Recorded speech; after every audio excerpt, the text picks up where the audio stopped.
Good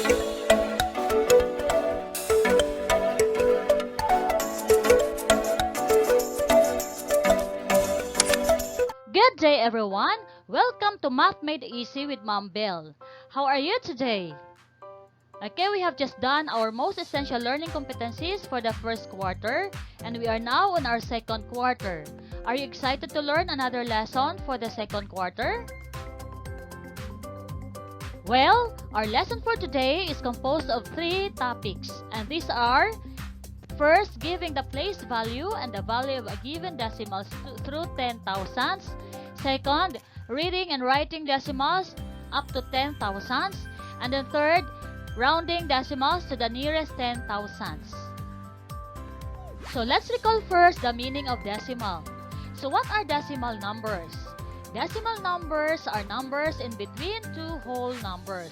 It represents a part of a whole. Not a whole number part, but a part of a whole. Okay? In other words, it's the place between 2 integers. If we take a number line from 0 to 1, this one, we can split up the space between them into tenths. Or we can divide this space here into 10 equal parts. Okay, so this one. So if you were asked to show 3/10 on the number line, we would put a dot on the 3/10. So where is 3/10 in our number line? So we will count. This part here represents 1/10, 2/10. Here is the 3/10 part. Okay? So 3/10. We will put a dot. So this part here represents 3/10. So in between 0 and 1 are decimal numbers. So we will count. So this is 1/10, 2/10, 3/10, 4/10, 5/10, 6/10, 7/10, 8/10, 9/10, and 1 or 1 whole. So therefore, numbers or decimal numbers are numbers in between 2 whole numbers. It represents a part of a whole, like fraction. Okay? A decimal has 2 parts, a whole number part and a decimal part. A decimal point separates the whole number part and the decimal part of a decimal number. It is read as "and". Example, 25 and 836 thousandths. Again, let me just show you this part in a place value chart. So, the digits lying to the left of the decimal point here form the whole number part. The places begin with ones, tens, hundreds, and so on. And then the digits lying to the right of the decimal point form the decimal part. Okay? So the places begin with tenths, hundredths, thousandths, and so on and so forth. Okay?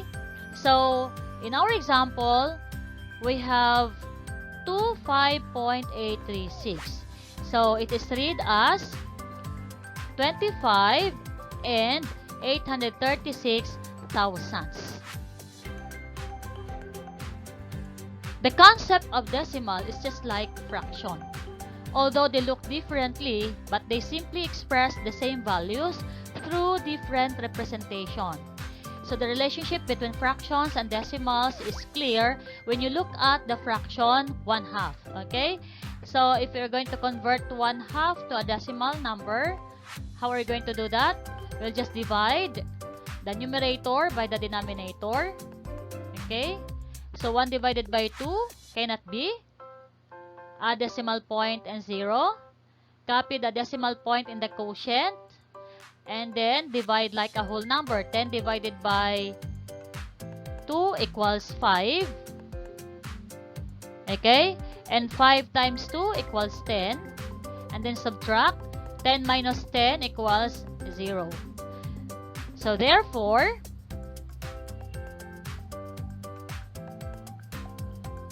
when you divide the numerator by the denominator, you get a decimal. That is seen in the following example that we have. So 1 divided by 2, The answer is 0.5.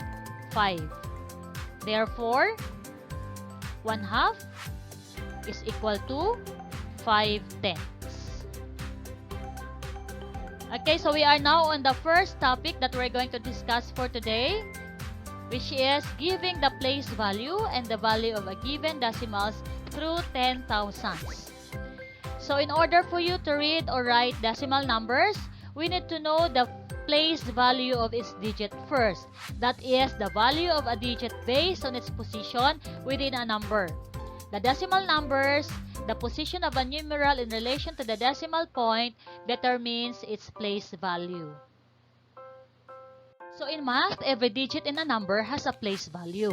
So what is a place value?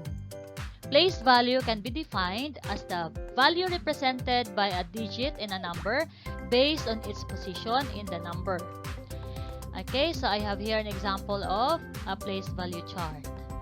The place value for decimal numbers is done exactly the same way whole numbers are treated.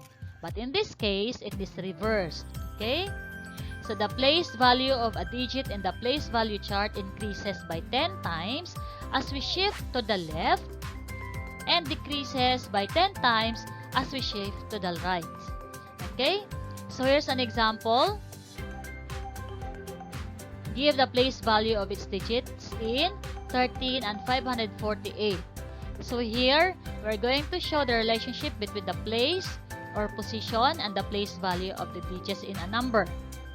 So in 13 and 548 thousandths, the place value of 1 is tenths. Okay? So 1 is in the tenths place. That's why the place value of 1 in 13 and 548 is tenths. It is in the whole number part. Remember, we just add s to the place value when it is in whole number part. Okay? So what about 3? 3 is in the ones place. So the place value of 3 in 13 and 548 thousandths is ones. What about 5? 5 is in the 10th place. It is in a decimal part. So we added THS.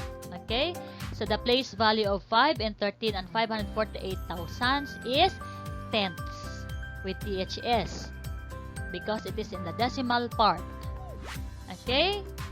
And what about 4? 4 is in the hundredths place. So the place value of 4 in 13 and 548 thousandths is hundredths with THS. What about 8?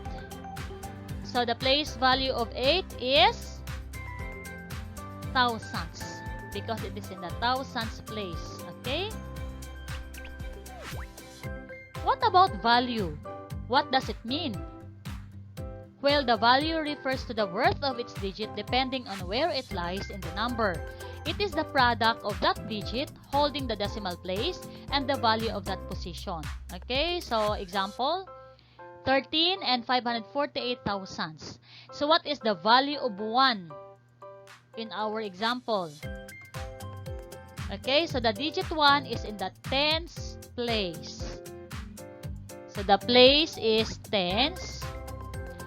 And it has a value of 1 times 10 is equal to 10.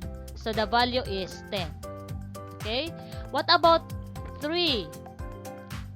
The digit 3 is in the ones place. That is the place value of 3. It is in ones. And it has a value of 3 times 1. The product is 3. So this is the value 3. Okay? And then we also have 5. The digit 5 is in the tens place. And it has a value of 5 times 1 over 10 or 5 tenths. And 5 tenths is equal to 0.5 or 5 tenths. This is the value of 5 in our example. What about 4? 4 is in the hundredths place. This is the place value of 4. And it has a value of 4 times 1 over 100 or 4 hundredths or 0.04. So this is the value of 4. The place value is hundreds and the value is 0.04 or 4 hundredths. Okay? And what about 8? The digit 8 is in the thousandths place. Okay, this is the place value of 8. And it has a value of 8 times 1 over 1,000 or 8 thousandths. Okay? So it has a value of 8 thousandths. 0.008. This is the value of 8 in our example. Okay? So 0.008 or 8 thousandths. Okay, let us read the given problem. The science class was given a micrometer to measure the thickness of different leaves. The chart below shows the data recorded. What does 3 in each number mean? Okay, so leaf and thickness. Upo leaf, the thickness is 3,157 10,000 centimeters. Gumamela leaf, 329 10,000 centimeters. Talisay leaf, the thickness is 2,138 10,000 centimeters. And to answer the question, let us use the place value chart as seen at the right portion of our screen. Okay? So the digit 3 in each number occupies a different place. So here we have tens, another one is hundreds, and the other one also is thousandths. Again, the question is, what does 3 in each number mean? So 3 in 3,157 10,000ths means 3 times 1 over 10. Okay? So 1 over 10 times 3 is equal to 3 over 10. Or in fraction form, it is 3 tenths. And in decimal form, it is 0.3 or 3 tenths. Okay? What about the second number? 3 here in 329 10,000ths means 3 times 1 over 100 because it is in the hundreds place, or 3 hundredths, or 0.03 in decimal form. Okay, so it is 3 hundredths. What about the last number? 3. Okay, so 3 here is in the thousands place. So 3 in 2,138 10,000ths means 3 times 1 over 1,000 because in the thousands place, or 3 thousandths, or in decimal form it is 0.003. Okay, so it is 3 thousandths. Let's take a look at our place value chart. In the first decimal number, 3 is in the tens place. Okay? So, the place value of 3 in 3,157 10,000ths is tenths, and the value is 0.3 or 3 tenths. Okay? In the second decimal number, 3 is in the hundreds place. And the place value of 3 in 329 10,000ths is hundreds, and the value is 0.03 or 3 hundredths. Okay? And in the last decimal number, 3 is in the thousands place. Okay? So, the place value of 3 in 2,138 10,000ths is thousands, and the value is 0.003 or 3 thousandths. Okay, let's try to answer this example. Give the value and the place value of the underlined digit. Okay, you'll be given 15 seconds to answer each item. Okay, number 1.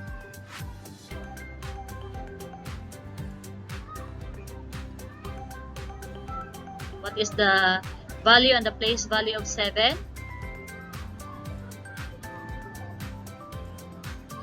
And the value is 0.07 and the place value is hundredths. Okay? So number 2. Timer starts now.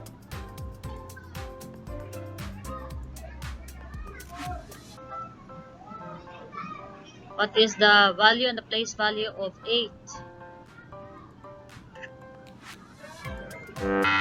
The answer is 0.008 and then the place value is 10 thousandths. Okay, number 3. Timer starts now.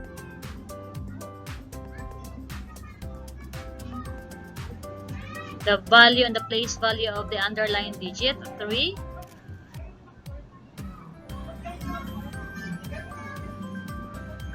So what is the value of 3? We have 0.3 and the place value is tenths. Okay, number 4. What is the value and the place value of the underlying digit? 6. Okay, timer starts now.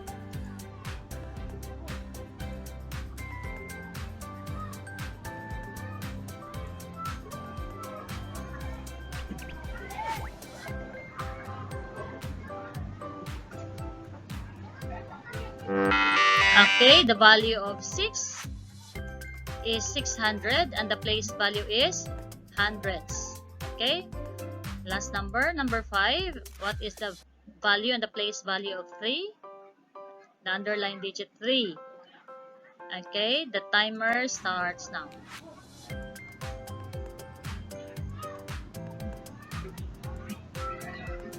Okay. The value and the place value of 3 is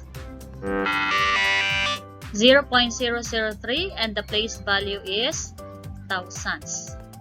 Okay? It's practice time. Here's the directions. You'll be given 30 seconds to answer each item. Answer the following. Number 1. What is the value and place value of the 4 in the number 1,459 and 235 thousandths? Timer starts now.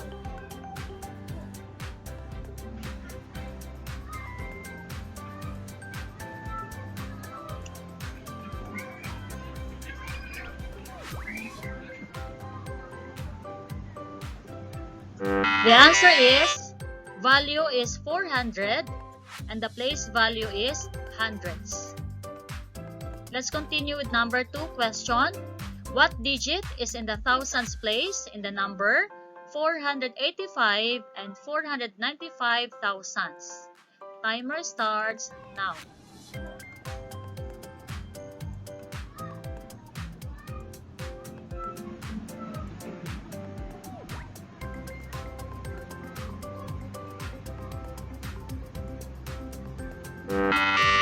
Okay, your answer is 5. Number 3. What number has 4 thousandths, 1 tenths, 3 hundredths, 2 ones, 5 hundredths, and 6 tenths? Timer starts now.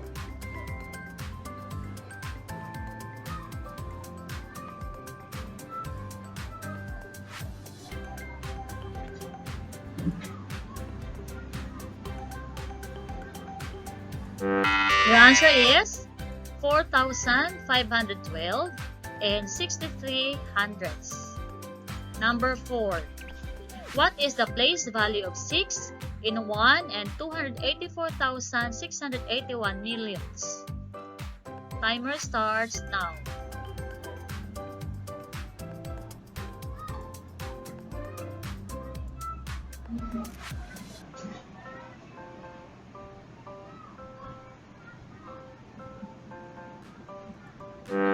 And the answer is 10 thousandths. Number 5. What is the value of 7 in 1,508 and 78 thousandths? Timer starts now.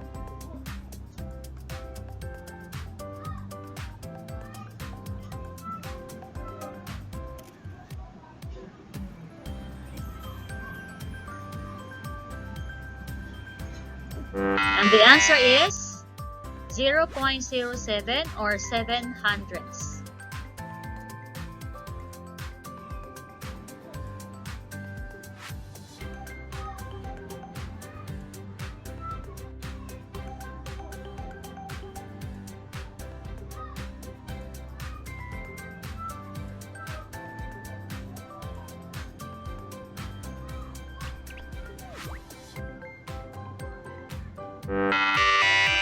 The next lesson that we're going to learn is how to read and write decimals through 10,000ths.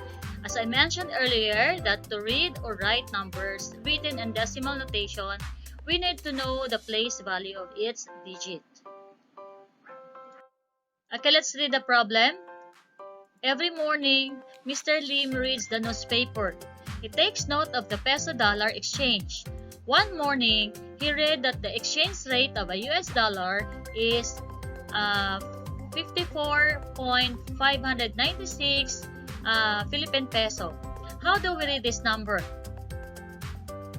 Okay, so we will use the place value chart to help us read the number. Okay, so read the number to the left of the decimal point. This one. So 54. Then say end for the decimal point.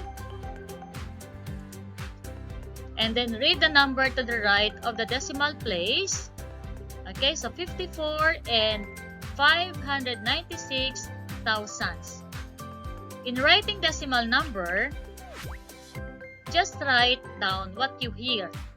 So 54 and 596 thousandths is written as 54.596. How do you write it in words? It is 54 and 569 thousandths. Okay, in reading or writing decimal numbers, read or write like a whole number and mention the decimal place of the last digit. In this example, we're going to read and write each number in the place value chart. Let us read first the whole number part. Okay, so here, whole number part 381. The decimal point is read as n. Okay, followed by the decimal part. So, as I said, read the decimal part like a whole number. So, 009 is read as 9. And then, mention the last decimal place of the last digit, which is thousandths. Okay? So, 381 and 9 thousandths. Okay, how do you write that one? 381.009 in figure. And what about in words? You're going to write it as what you hear. Okay, so 381 and 9 thousandths. What about the second number? The second number is 10 and read as a whole number this one, the decimal part. 4,361 and mention the last decimal place of the last digit. Okay, so 10 and 4,361, 10 thousandths. How to write it in figure? 10.4361, and in words, we have 10 and 4,361, 10 thousandths. Okay? It's practice time again. So as I said, you'll be given 30 seconds to answer each item. Okay? Okay, read first the number and write it in words. So you'll be given 15 seconds to answer each item. So number 1, 2.12. Timer starts now.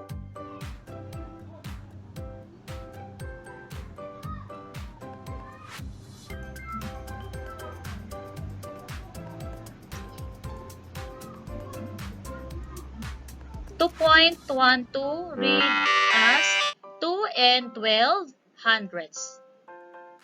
And in words, it is 2 and 12 hundredths. Okay? What about number 2? 14.109. Read first the number and then write it in words. Timer starts now.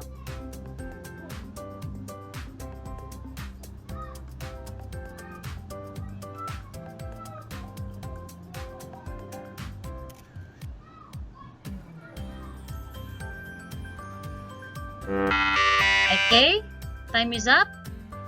How do you read the number? 14 and 109 thousandths.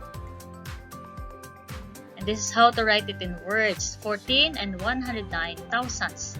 Number 3, 0.2046. Timer starts now.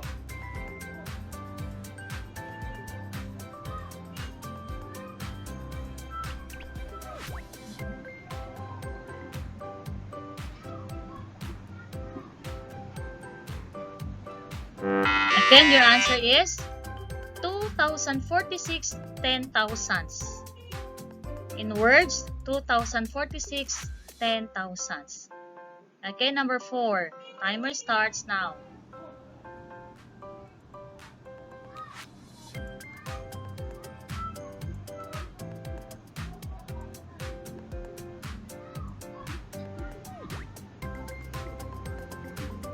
Okay, 12 and 13 thousandths.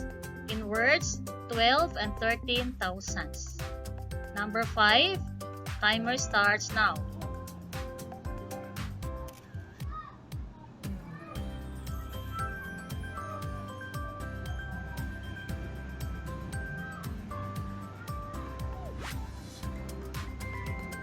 So 9 and 2004, 10 thousandths.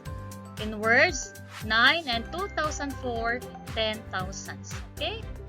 Let's continue. Write the following as fractions and as decimals. Number 1, 64 and 33 hundredths. Okay? Timer starts now.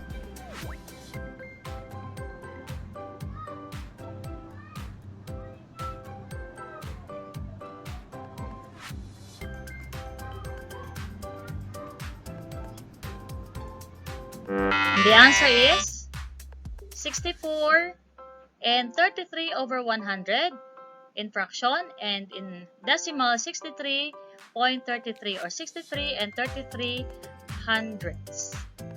Okay, number 2, 57 and 6 tenths. Okay, how do you write it in fraction and as decimal? Timer starts now.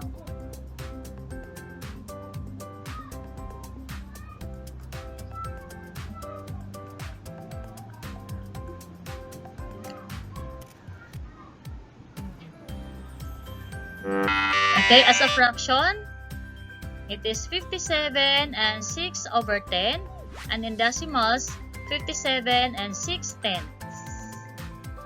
Okay, number 3. Timer starts now.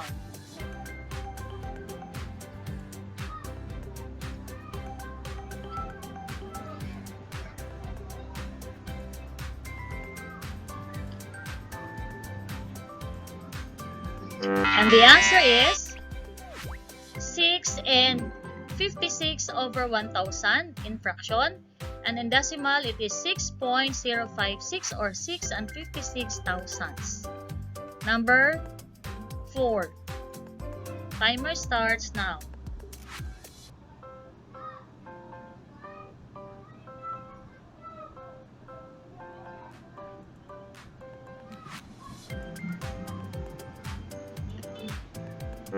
And the answer is 25 and 1 over 100. That is in fraction. And in decimal, it is 25.01. Okay? And number 5. Timer starts now.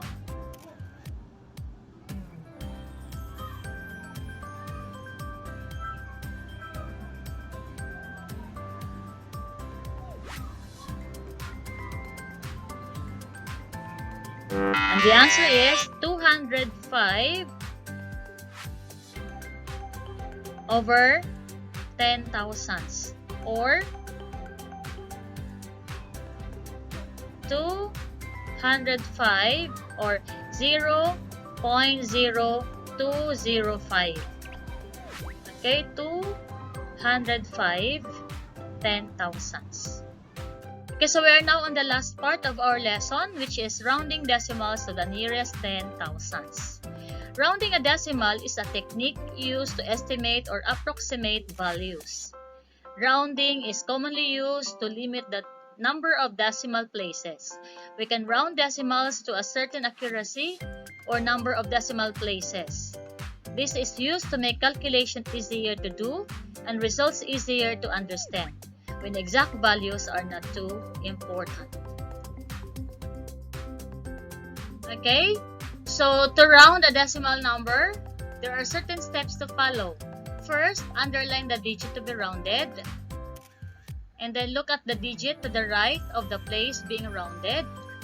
Number 3, if the digit is 4 or less, like 4, 3, 2, 1, 0, the underlined digit remains the same.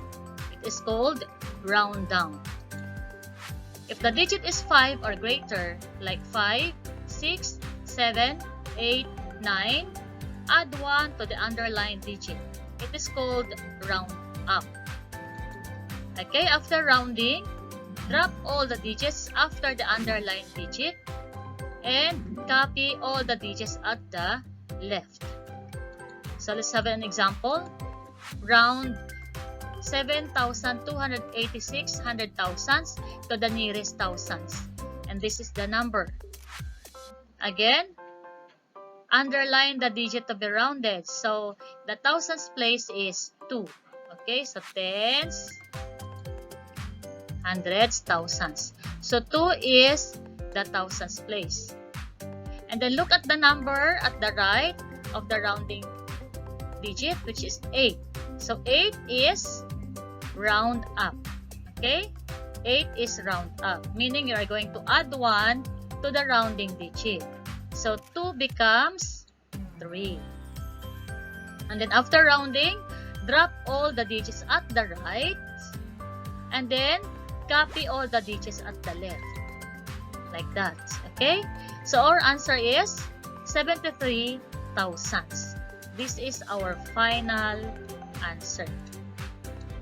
Okay? Let's continue with example number 2. Round 29 and 8,492 10,000ths to the nearest tenths. Okay, let's write the number. And then underline the digit to be rounded, which is 8. Because 8 is in the tens place. And then look at the number at the right of the rounding digit, which is 4. So 4 is round down. Okay? Round down. 4 is round down. Meaning to say, we'll just copy the rounding digit below. So 8. And then what will you do with the number at the right of the rounding digit? Just drop. And what about the number at the left of the rounding digit? We will copy. Okay? So bring down 29. So this is our final answer for number 2. The final answer is 29 and 8 tenths. Okay? It's practice time! Round off 38 and 92,746 hundred-thousandths to the nearest tens, ones, hundreds, thousands, tens. Okay? You'll be given 15 seconds to answer each item. And timer starts now for number 1.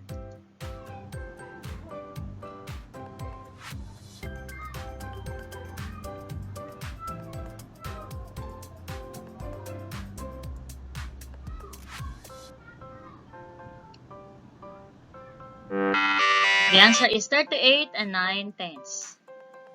Number 2. Timer starts now.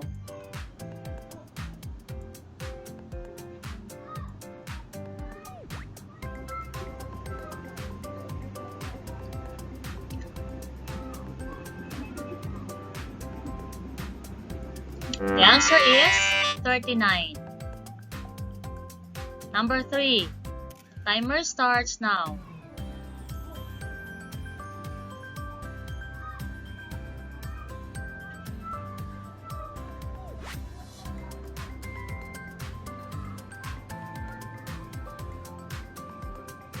The answer is 38 and 93 hundredths. Number 4. Timer starts now.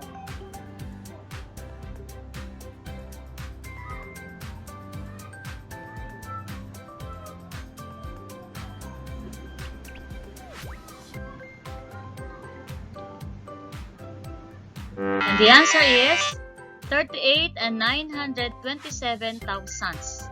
Number 5. Timer starts now.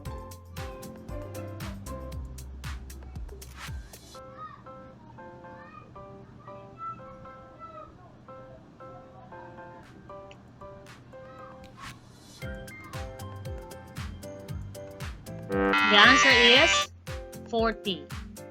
Okay, let's proceed to letter B. Round the following numbers to the place value of the underlined digit. Okay. So number 1, again, you'll be given 15 seconds to answer each item. So, timer starts now for number 1.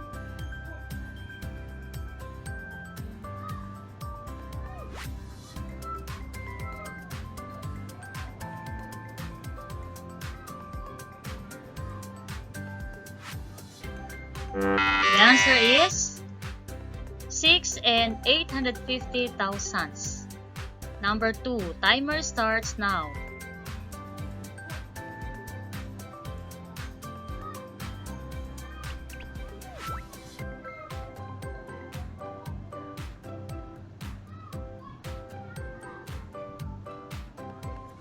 The answer is 2 and 1/10. Number 3, timer starts now.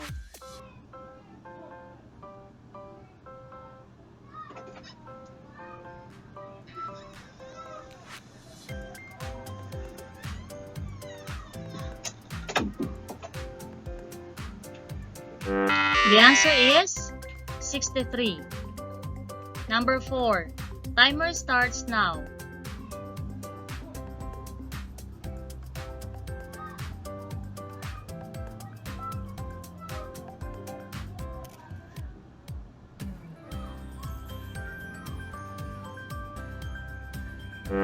The answer is 30. Number 5, timer starts now.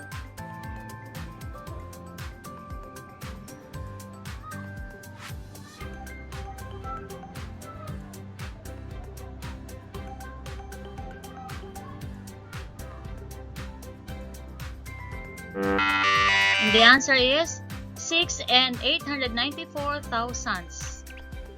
Number 6, last number. Timer starts now.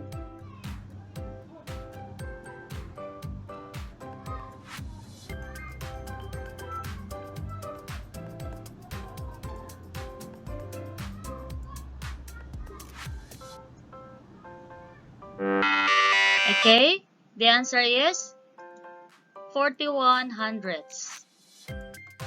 What have you learned today? Decimal numbers are numbers in between two whole numbers. It represents a part of a whole. A decimal has two parts, a whole number part and a decimal part. These parts are separated by a dot called the decimal point. It is read as nth. Place value.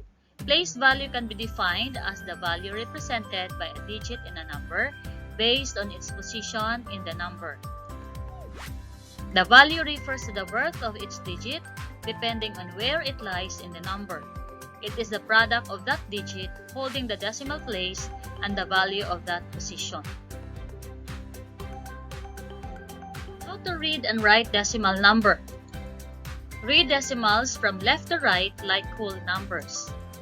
The digits to the left of the decimal point are read as a whole number, and the decimal point is read as n. The digits to the right of the point are also read as a whole number, after which you say the name of the place value of the last digit. How to round a decimal number? To round a decimal, first underline the digit to be rounded. Then look at the digit to the right of the place being rounded. If the digit is 4 or less, like 4, 3, 2, 1, 0, the underlined digit remains the same. It is called round down. If the digit is 5 or greater, like 5, 6, 7, 8, 9, add 1 to the underlined digit. It is called round up. After rounding, drop all digits after the underlined digit.